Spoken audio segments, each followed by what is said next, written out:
रणदीप सुरजेवाला जी केवल और केवल झूठ बोलने का काम करते हैं और राहुल गांधी के दरबार में वाहवाही, झूठी वाहवाही लूटने के लिए इस प्रकार की बयानबाजी अशोक जी, करते हैं। जिस तरह से विकास कर रहे हैं आपने गिनवाए हैं, लगातार ताबड़तोड़ तरीके से आपने विकास कार्य गिनवाए कि हम इतना विकास कार्य करें।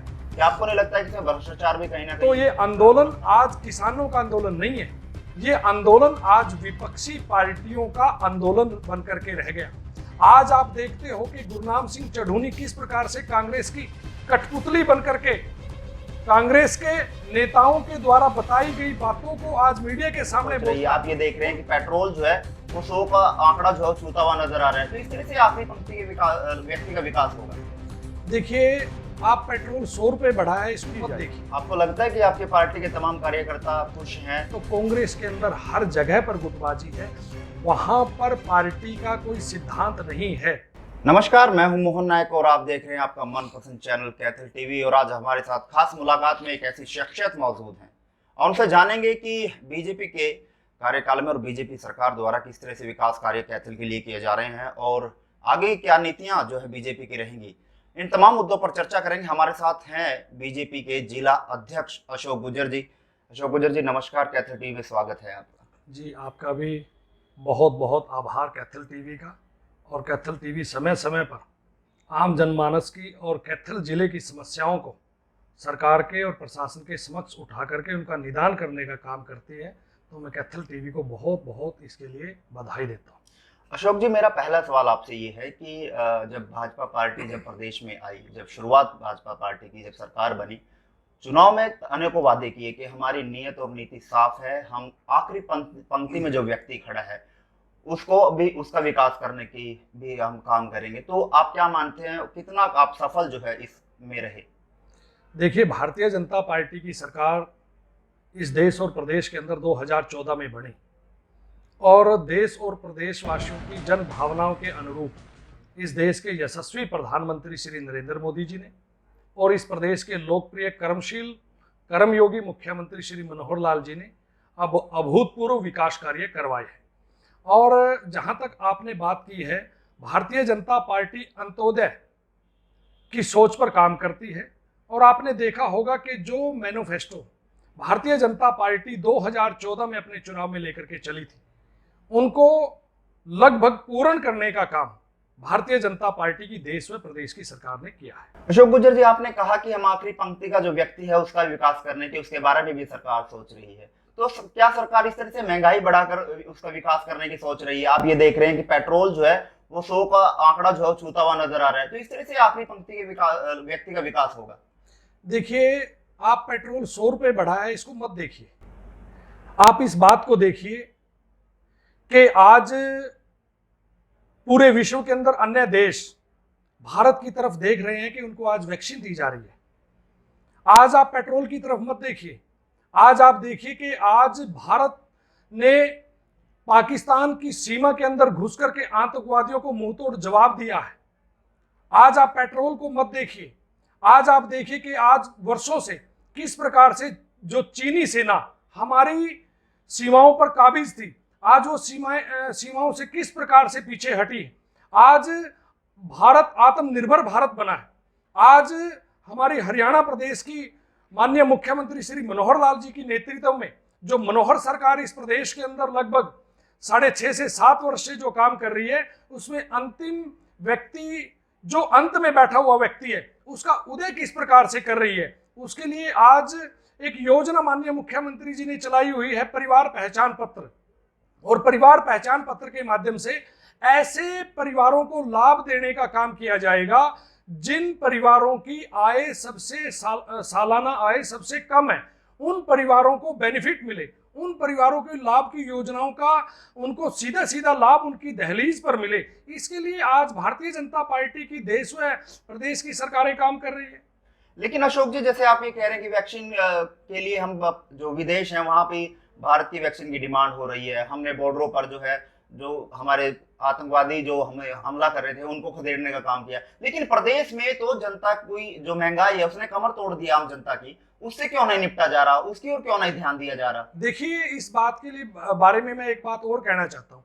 क्या कभी आपने कभी ऐसा सोचा है? देखो, जब अगर हम अपने हरियाणा प्रदेश की बात करें तो यहाँ पर विधवा पेंशन थी, बुढ़ापा पेंशन थी, लेकिन कभी आपने सुना कि किसान की भी पेंशन बनी है? पहली बार किसान की पेंशन बनी है। आज किसान के खाते में सीधा 6,000 रुपए उसके खाते के अंदर जाते हैं। ये किसानों को आर्थिक दृष्टि से मजबूत करने का एक बहुत बड़ा सराहनीय कदम है। आज सुकन्या समृद्धि योजना के तहत आज बच्चियों को और उन परिवारों को आज लाभ देने का काम किया गया है। ऐसे परिवार जिन परिवारों के अंदर कभी नौकरियां नहीं लगी थी, वो कांग्रेस के राज के अंदर या अपनी जमीन बेचते थे, जायदाद बेचते थे, या उनके माता पिता बड़े बड़े नेताओं के दरबार में जाकर के घुटने टेकते थे। आज आप देखते हो कि सामान्य परिवार का बच्चा आज रोडवेज में ड्राइवर लगता है, आज सामान्य परिवार का बच्चा आज पुलिस के अंदर कांस्टेबल लगता है, आज सामान्य परिवार का बच्चा आज एससीएस लग करके सीटीएम और एसडीएम की चेयर पर बैठ करके आज वो आम जनमानस के निर्णय करता है। ये केवल और केवल भारतीय जनता पार्टी की सरकार में ही संभव हो पाया है। तो ये सरकार ने, माननीय मुख्यमंत्री जी ने ये बहुत अच्छा काम इस प्रदेश के लिए किया है कि योग्य व्यक्ति को, योग्य बच्चे को आज उसके योग्यता के आधार पर उसको नौकरी देने का काम अगर किसी सरकार ने किया है तो वो केवल और केवल भारतीय जनता पार्टी की हरियाणा प्रदेश के अंदर मनोहर सरकार ने किया है, जिससे आज वो सामान्य परिवार, वो गरीब परिवार आर्थिक दृष्टि से मजबूत हुए हैं। आपने कहा कि मोदी सरकार जो है वो देश को बचाने में लगी हुई है, देश को और सुदृढ़ बनाने में जुटी है और मजबूत बनाने में जुटी है, लेकिन वहीं पे कांग्रेस के राष्ट्रीय प्रवक्ता हैं और महासचिव हैं रणदीप सिंह सुरजेवाला ने साफ तौर पर एक बयान दिया है कि मोदी सरकार जो वो देशद्रोह जैसा बड़ा काम करी, इस तरह का बयान दिया है, जिसको लेकर आपकी बीजेपी पार्टी को भारतीय जासूस पार्टी का नाम जो उन्होंने दिया है। तो फिर किस तरह से बड़े काम आप लोग करें? देखिए, रणदीप सुरजेवाला जी केवल और केवल झूठ बोलने का काम करते हैं और राहुल गांधी के दरबार में वाहवाही, झूठी वाहवाही लूटने के लिए इस प्रकार की बयानबाजी करते हैं।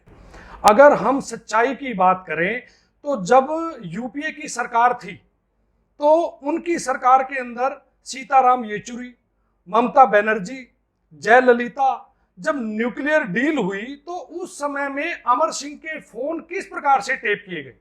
और इतना ही नहीं, एक बहुत बड़ी सूची है, 9,000 ऐसे कांग्रेस के कार्यकर्ताओं के साथियों की सूची है जिनके फोन टेप किए गए, जिनकी जासूसी यूपीए सरकार के अंदर की गई। कांग्रेस ने तो अपने साथियों के, अपने नेताओं के फोन की टेपिंग करवाना और उनकी जासूसी करवाने का काम कांग्रेस में हुआ, और कांग्रेस की तो संस्कृति जासूसी की है। तो वो जो उनकी ये जो बातें हैं ये झूठी हैं, बेबुनियाद है। और इतना ही नहीं, उन्होंने अभी कुछ दिन पहले एक बयान और दिया कि यहां से मारुति जा रही है, लेकिन मारुति के अधिकारियों ने स्वयं इस बात की पुष्टि की, मीडिया के सामने इंटरव्यू दिया कि मारुति हरियाणा से बाहर कहीं नहीं जा रही। वो केवल और केवल झूठ बोलने का काम करते हैं, जनता को गुमराह करने का काम करते हैं, और इस झूठ के बलबूते पर सोनिया गांधी और राहुल गांधी के दरबार में अपनी झूठी वाहवाही लूटने के लिए इस प्रकार की बयानबाजी वो करते हैं। अशोक गुजर, विकास की अगर बात करें, जिस तरह से भारतीय जनता पार्टी ने कहा कि हम विकासों के काफी विकास जो वो कर रहे हैं, चाहे वो हरियाणा हो चाहे तमाम क्षेत्र हो, हम पूरे देश में विकास जो वो कर रहे हैं, तो कैथल जिले को लेकर आप क्या कुछ कहना चाहेंगे? किस तरह विकास जो वो किए गए और आने वाली रणनीति भाजपा की क्या रहेगी विकास कार्यों को लेकर? देखिए, भारतीय जनता पार्टी की मनोहर सरकार ने हरियाणा प्रदेश के अंदर अभूतपूर्व और रिकॉर्ड तोड़ विकास कार्य अपने 6.5 साल और इस 7 वर्ष के कार्यकाल में उन्होंने किए हैं, और आगामी भी योजना विकास कार्य को और गति देने की है। अगर हम कैथल जिले की बात करें तो माननीय मुख्यमंत्री श्री मनोहर लाल जी के दूसरे कार्यकाल के दौरान कैथल जिले में अब तक 20 करोड़ रुपए के विकास कार्यों की सौगात कैथल जिले को मिली है, जिसमें 17 करोड़ रुपए के विकास कार्यों का उद्घाटन हो चुका है और 3 करोड़ रुपए के विकास कार्यों का शिलान्यास हुआ है। और उसके अंदर अगर हम अभी हाल ही की बात करें तो हाल ही में अभी माननीय मुख्यमंत्री जी ने तितरम और पाडला में 33 kV सब स्टेशन का निर्माण कार्य शुरू करवाने की बात हुई, और कलायत के अंदर 50 बेड का नागरिक अस्पताल का लोकार्पण उन्होंने किया। और हमारे पुंडरी विधानसभा के अंदर भी माननीय मुख्यमंत्री जी की एक सोच रही है कि हाबड़ी गांव के अंदर भी हॉकी स्टेडियम का निर्माण कार्य शुरू करवाया जा रहा है। तो विकास के नए नए आयाम भारतीय जनता पार्टी की मनोहर सरकार में स्थापित हो रहे हैं। हमारे यहाँ पर राज्य मंत्री श्रीमती कमलेश डांडा जी, हमारे सांसद श्री नायब सिंह सैनी जी और हमारे लोकप्रिय विधायक श्री लीलाराम जी और भारतीय जनता पार्टी का हर कार्यकर्ता लोगों के बीच में जाकर के, जनता के बीच में जाकर के माननीय मुख्यमंत्री श्री मनोहर लाल जी की नीतियों के साथ साथ भारतीय जनता पार्टी को संगठनात्मक दृष्टि से आगे बढ़ाने का काम भारतीय जनता पार्टी का हर कार्यकर्ता दिन रात अथक मेहनत करते हुए भारतीय जनता पार्टी को आगे बढ़ाने के लिए काम कर रहा है। अशोक जी, जिस तरह से विकास कार्य आपने गिनवाए हैं, लगातार ताबड़तोड़ तरीके से आपने विकास कार्य गिनवाए कि हम इतना विकास कार्य करें, क्या आपको नहीं लगता है कि इसमें भ्रष्टाचार भी कहीं ना कहीं पनपता नजर आ रहा है? क्योंकि आपके ही विधायक हैं, लीलाराम जी आपकी पार्टी के से विधायक हैं, उन्होंने साफ तौर पर कुछ महीने पहले बयान दिया कि इस तरह के भ्रष्टाचार जो है करोड़ों रुपए के हुए हैं। देखिए, जो इस प्रकार की बातें हैं वो मीडिया के सामने से आई हैं और विधायक जी ने इस बात को माननीय मुख्यमंत्री जी के समक्ष रखा है और उसकी जांच हो रही है। जो भी इसमें दोषी पाया जाएगा उसको सख्त से सख्त उसके ऊपर कार्रवाई की जाएगी। आपको लगता है कि आपकी पार्टी के तमाम कार्यकर्ता खुश हैं? देखिए, भारतीय जनता पार्टी का कार्यकर्ता बड़ा ही धैर्यवान है, सहनशील है और भारतीय जनता पार्टी के प्रति समर्पित है और उसका अपने नेताओं के प्रति, अपनी पार्टी के प्रति और अपने संगठन के प्रति समर्पण है। और इसी समर्पण भाव से भारतीय जनता पार्टी का कार्यकर्ता अपने स्वार्थ को त्याग करके जनता की सेवा करने के लिए, सेवा ही संगठन के कार्य को अहमियत देते हुए, उसको वरीयता देते हुए काम करता है। और जिसका एक बहुत बड़ा उदाहरण कोरोना काल के दौरान, चाहे वह कोरोना की पहली लहर हो, चाहे वो कोरोना की दूसरी लहर हो, अगर मैं उसका जिक्र करूं तो बहुत लंबा समय लग जाएगा। हमारे भारतीय जनता पार्टी के कार्यकर्ताओं ने कोरोना की इस दूसरी लहर में, जहां हमारे युवा मोर्चा ने 118 प्लाज्मा डोनेट करवाने का काम किया, जहां हमारे किसान मोर्चा और युवा मोर्चा ने 2 दिन में 3 ब्लड डोनेशन कैंप लगा करके 148 यूनिट ब्लड डोनेट करवाने का काम किया, जहां हमारे कार्यकर्ताओं ने सेवा रसोई के माध्यम से 8000 फूड पैकेट एक महीने में कोरोना संक्रमित मरीजों के अटेंडेंट को अस्पताल के बाहर भोजन उपलब्ध करवाने में जो काम किया, चाहे मैं हेल्प डेस्क के माध्यम से हमारे कार्यकर्ताओं ने 3 शिफ्टों में जो काम किया, जो कोरोना मरीजों को, उनके परिजनों को जो राहत व जानकारी देने का काम किया। अगर मैं भारतीय जनता पार्टी ने कैथल भारतीय जनता पार्टी के जिला कार्यालय में ऑक्सीजन बैंक लगा करके 7 ऑक्सीजन कॉन्सेंट्रेटर के माध्यम से घर पर ही मरीजों को ऑक्सीजन उपलब्ध करवाने का काम किया। चाहे मैं बात करूं, हमारे भारतीय जनता पार्टी के कार्यकर्ताओं ने एक ही दिन में 30 मई को 120 टोलियां निकली, जिसमें 600 कार्यकर्ता लगे और 240 स्थानों पर जाकर के 45 से 48 हजार लोगों से संपर्क स्थापित करते हुए उनके पास मास्क, सैनिटाइजर उनके घर पर जाकर के वितरण करने का काम किया। अगर मैं बात करूं भारतीय जनता पार्टी के कार्यकर्ताओं की उस मार्मिक भावना की कि जिसके तहत जो ऐसे परिवार, जो ऐसे हमारे मित्र, सगे संबंधी, यार दोस्त इस कोरोना काल में हमसे बिछुड़ गए, उनकी याद में जो आंकड़ा हमें मिला उसमें 117 जिन परिवारों ने सहमति दर्ज की, उनके परिवार में जाकर के और जो व्यक्ति, जो परिवार का सदस्य हमारे बीच में से कोरोना काल में हमें छोड़ करके चला गया, उसकी स्मृति में भारतीय जनता पार्टी के कार्यकर्ता ने पौधा ले जाकर के, उसकी स्मृति की पट्टिका अपने साथ ले जाकर के, उसके घर में जाकर के, उसके प्रांगण में जाकर के उसके नाम का पौधारोपण किया। तो इस प्रकार की भावना के साथ भारतीय जनता पार्टी का कार्यकर्ता काम करता है। जब आपके भारतीय जनता पार्टी के तमाम कार्यकर्ता की आप लोग सुन रहे हैं, हर लोग आपसे खुश हैं, ये आपका दावा है, तो फिर किसानों को क्यों नहीं आप मना पा रहे? किसानों को क्यों नहीं आप बात मान पा रहे? क्यों नहीं आपकी सरकार कोई कदम ऐसा उठा पा रही कि किसानों के बीच और सरकार के बीच में कोई मध्यस्थता और उनका कोई हल निकाला जाए? देखिए, किसान आंदोलन के दौरान जो किसान बॉर्डर पर बैठे, उन्होंने जब अपनी बात रखी कि जो ये 3 कृषि कानून बनाए गए हैं, इन 3 कृषि कानूनों के अंदर संशोधन करने की आवश्यकता है। तो इस बात को देश के प्रधानमंत्री श्री नरेंद्र मोदी जी ने और इस देश के कृषि मंत्री श्री नरेंद्र तोमर जी ने भी माना, अगर इसके अंदर संशोधन की आवश्यकता है तो संशोधन करने के लिए केंद्र की सरकार तैयार है। लेकिन जब ये आंदोलन किसानों के हाथों से निकल करके राजनीतिक लोगों के हाथों में आ गया, तो ये आंदोलन आज किसानों का आंदोलन नहीं है, ये आंदोलन आज विपक्षी पार्टियों का आंदोलन बनकर के रह गया।